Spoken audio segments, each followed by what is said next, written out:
As the nations commemorate the World Day Against Child Labor, residents of the Federal Capital Territory (FCT) have expressed their concern over the increasing rate of street hawking among underage. We should stop giving birth to too many children, because when you give birth to few children, you will be able to cater for them. But when you give birth to more than what you cannot cater for, you will leave some to relatives who will come and deceive you that they will go and help you train them. While they will go there, instead of them even making them go to school, they will go and become slaves for their own children.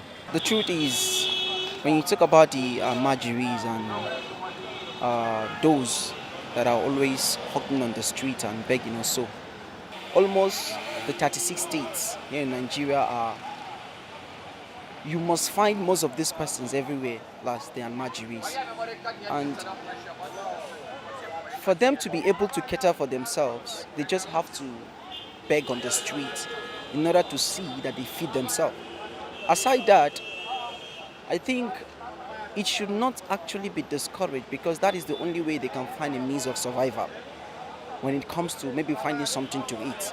Okay, do you prefer they go stealing from people? I don't think that would be better. In Nigeria, the problem we have is overpopulation. You understand what I'm saying? And it's this overpopulation that leads people to take off their children, take them into the streets, and they start hawking and do all this type of things. And it's worse for the females. You understand what I'm saying? This child labor could force them into prostitution, into rape and other things that are very horrible. So I think my take on it is that we should have a very good family planning. All right, welcome. This is a part where we'll talk about the World Day Against Child Labor. Like you saw the report before now, and I have someone in the studio with me to talk about this in the person of Mohammed Sabo Keina, and he is a team lead for the Almajiri Child Right Initiative. Good afternoon and welcome. Thank you, Cynthia, for having me in the studio.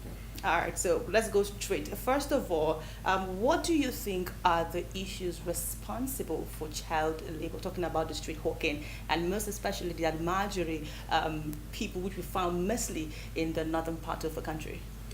Thank you very much for the opportunity. Generally, what the causes of child labor in Nigeria are not different from those across children around the world.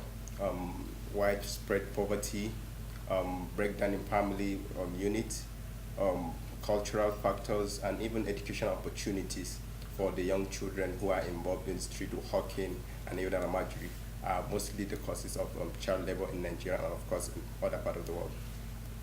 Okay. All right, so very quick, what discovery and lessons have you made in your initiative so far? Looking at child labor involving Almajiri children are mostly the street hawking that we see on our street. What I've discovered is that we as people, as society, we tend to normalize this form of child right violation where we use children for child labor. Traditionally, children usually work with their parents for family survival, but now children are forced to work for their own survival and to also make incomes for their own family. This is very unacceptable, and this is what these children have grown up to see as reality in the country.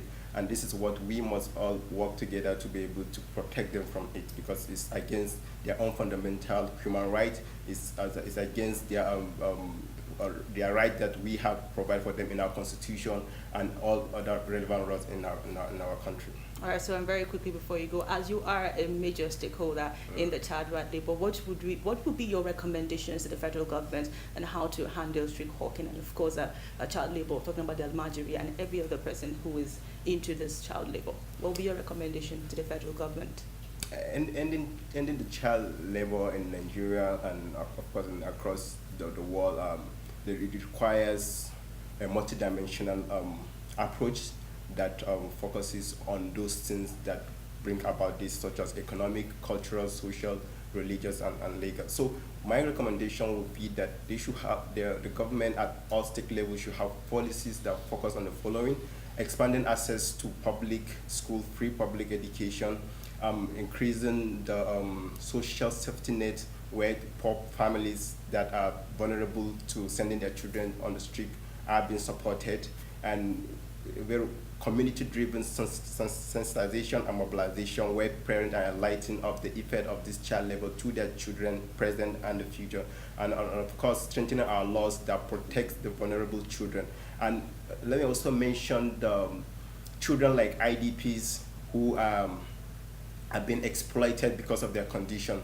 Laws must be made to protect them. So in the whole, these are a few of the recommendations I will make to the government to be able to do to end child labor. Let's say that they cannot end it, but they can be able to reduce it to some very minimal level.